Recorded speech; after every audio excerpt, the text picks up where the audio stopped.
Bismillahirrahmanirrahim. Habib mau bertanya, Rasulullah ini adalah sebagai rahmatan lil alamin kepada seluruh alam, bahkan binatang pun pada masa Rasulullah itu pernah ada kisah mengadu kepada Nabi Muhammad karena majikannya itu tidak ada timbang rasa kepadanya. Dan juga kisah ini juga pada zaman sekarang ini banyak majikan-majikan yang tidak punya timbang rasa kepada para pekerjanya.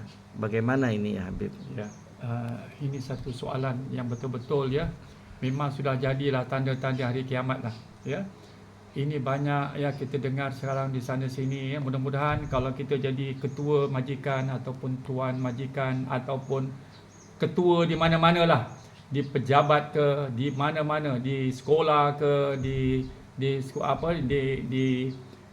college ke ataupun di universiti, ini pukul rata lah ya, umum. Siapa-siapa yang jadi ketua, siapa-siapa yang menjadi ini, kita ingat setiap kita jadi ketua ini kita bertanggungjawab di hadapan Allah Subhanahu Wa Taala. Bukan dapat gaji besar saja, tapi nanti dosa besar pun dapat. Itu dia. Begitu juga orang dekat Mekah nak merebut pahala besar, ya, tapi dia buat dosa besar juga, menipu orang sana, menipu tetamu Allah, duyufur rahman kononnya lah ya, orang-orang yang pergi umrah, orang yang pergi yang dekat kota Mekah, Madinah. Sekarang Habib dengar macam-macam cerita ya, orang kehilangan wang, orang mencuri sana, macam-macam cerita. Jadi kita ingat baik-baik, kita pergi negeri Mekah suci, begitu Mekah, Madinah, tanah bekas tapak kaki berjalannya Rasulullah sallallahu alaihi wasallam. Tapi kita tidak ada rasa malu kadang-kadang. Kita sibuk nak pergi saja, tapi kita lupa kadang-kadang perkara yang kita buat ini perkara dosa. Yang kita dapat dosa, kita dapat pahala besar dan kita dapat dosa besar juga. Itu ingat baik-baik. Bukan kita melarang orang-orang nak pergi ke Mekah, Madinah, semua tidak. Bagus, itu paling bagus. Daripada kita pergi ke negara lain, kita pergi ke India ke, kita pergi ke London ke, kita pergi ke Eropah ke apa. Lagi bagus kita pergi ke Mekah, Madinah, itu memang bagus. Tapi ingatlah, kita niat yang baik, bukan niat nak menipu orang, bukan niat nak buat perkara-perkara yang tidak baik dekat kota Mekah dan Madinah itu.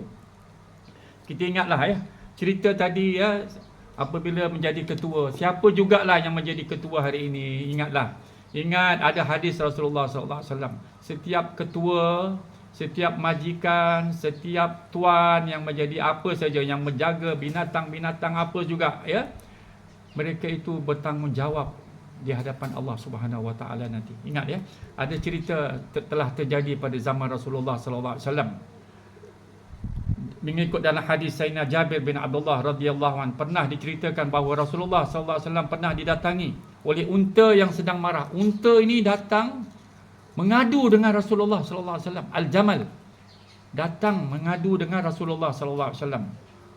Unta ini datang dengan menangis, basah mata air matanya. Kemudian unta itu mengutarakan keluhannya kepada Rasulullah sallallahu alaihi wasallam dengan mendekatkan mulutnya ke telinga beliau. Ia mengeluhkan perilaku tuannya yang tidak berperi kemanusiaan. Tengok, binatang pun tahu. Macam sekarang kita ada binatang, unta, kerbau, apa sajalah kita tak kasih makan, kita hukum. Dia nakal ke, dia apa ke, kita pukul dia, kita apa, kita tahan tak kasih makan. Kita malah macam sekarang majikan-majikan dengan pekerja-pekerjanya, potong gaji sana, potong gaji sini, kurangkan kerana dia malas, dia terlambat datanglah, apalah, macam-macam lah semua. Ini semua perkara-perkara yang tak baiklah pada dalam segi agama. Kita gunakan akal kita, selalu beri kemudahan kepada orang. Jangan kita menakut-nakutkan pekerja-pekerja kita. Kita bayar dengan betul, dengan baik, baru kita diredai oleh Allah Subhanahu Wa Taala. Selanjutnya Rasulullah memanggil tuan pemilik itu. Unta itu datang dengan tuannya sendiri, supaya unta itu jangan diberi beban yang berlebihan dan hendaknya lah diberi makan yang banyak.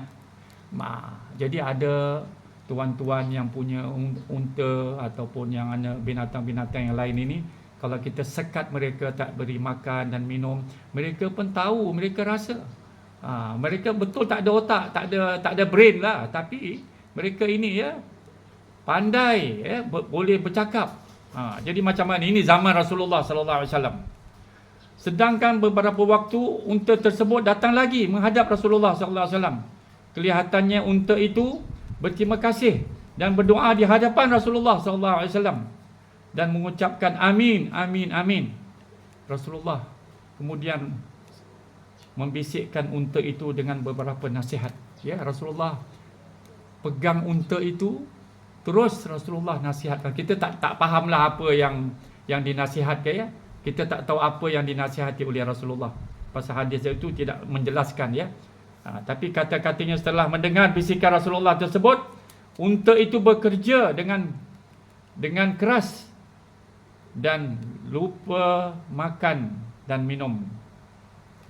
Jadi apa? Apabila telah diberi peringatan kepada unta itu oleh tuannya, unta ini pun bekerja keras. Dan Rasulullah telah bisik, wahai unta, barangkali engkau malas, engkau tak nak kerja, sebab itulah tuan kau seksa engkau begini, tidak mau kasih engkau makan. Sekarang kau kerja, kau kuat. Nanti tuan kau akan memberi makan yang sempurna. Beberapa hari kemudian Rasulullah dikhabar bahawa unta itu meninggal dunia kerana tidak mau makan dan minum setelah mendengar bisikan Rasulullah sallallahu alaihi wasallam. Kadang-kadang kita lihat begini, ada orang-orang yang sakit, ya. Kita tak boleh bilang bilalah dia nak mati, bilalah ajalnya diambil oleh Tuhan. Kadang-kadang kita tengok dekat hospital, dekat rumah-rumah sakit, sudah kita bilang, ya Allah, ambillah nyawanya, kita dah bacakan Yasin, kita dah bacakan macam-macam surah untuk mengambil nyawanya dengan baik supaya cepat dia mati. Tapi dia tidak mati-mati juga. Kadang-kadang tandanya ialah, kadang-kadang Allah Ta'ala nampakkan apa? Seseorang itu ikut amal ibadahnya. Ada orang diam sebelum dia nak meninggal. Ada orang tak nak makan dan tak nak minum sama sekali. Diam gitu. Ya. Tapi dia dalam hatinya berzikir dan beramal. Kita tak sadar. Pasal apa? Ini ikut amalan masing-masing. Ya. Ada orang-orang saleh, mungkin semua begitu. Orang-orang wali-wali Allah, orang-orang yang berilmu, orang-orang yang beriman, mereka dalam diam sebelum akhir umur mereka itu. Kadang-kadang orang tak nak makan dan tak nak minum. Jadi akhirnya cerita ikut dalam cerita ini. Kemudian Rasulullah sallallahu alaihi wasallam naik mimbar untuk menyampaikan khutbah dan memberi nasihat kepada para sahabat Rasulullah sallallahu alaihi wasallam.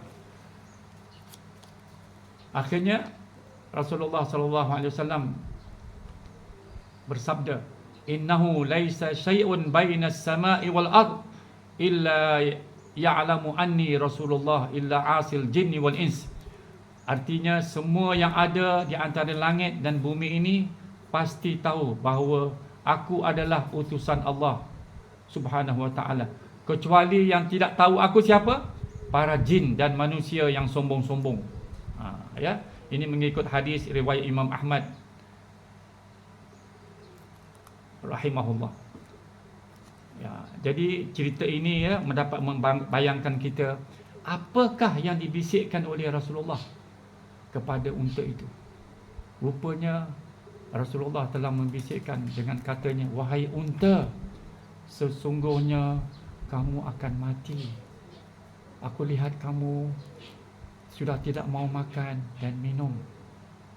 Maha suci Allah, ketika unta mendengar bahawa ia akan mati, dia berfikir bahkan tidak mau makan dan minum lagi. Padahal ia hanyalah seekor binatang. Ia merenungkan sabda Rasulullah tersebut hingga ia menemui ajalnya. Beginilah dia, sejarah yang berlaku di zaman Rasulullah sallallahu alaihi wasallam. Unta sendiri datang mengadu apabila tuannya tidak memberi kemudahan, dan menyekat makanan dan minuman kepadanya dan membuatkan kekerasan yang begitu keras sampai tersiksa unta itu, sampai unta itu datang mengadu dengan Rasulullah sallallahu alaihi wasallam. Dan Rasulullah Maha mengetahui. Rasulullah banyak binatang-binatang yang dapat bercakap dengan Rasulullah. Rasulullah dapat bercakap dan memahami apa kata-kata mereka. Kita tidak boleh ikut macam mana faham bahasa-bahasa yang digunakan, kata-kata yang digunakan oleh Rasulullah sallallahu alaihi wasallam kepada binatang ini.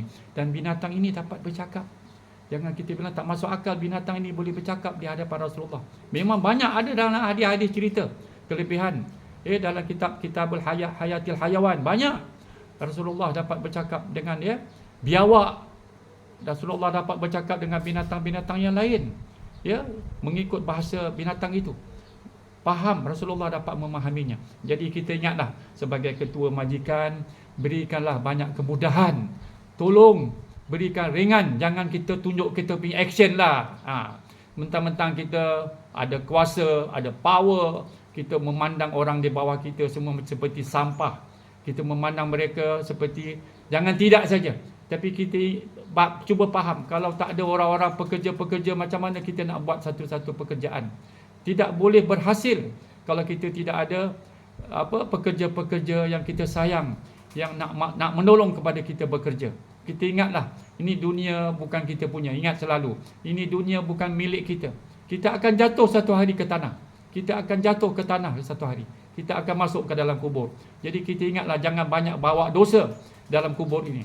Jadi kita maafkanlah segala pekerja-pekerja kita. Kita berikan kemudahan. Kalau mereka sakit, mereka ada ambil surat doktor MC, berikan kemudahan. Jangan bilang whether you have your MC, you have to come. Kita paksa-paksa, itu semua tidak betul.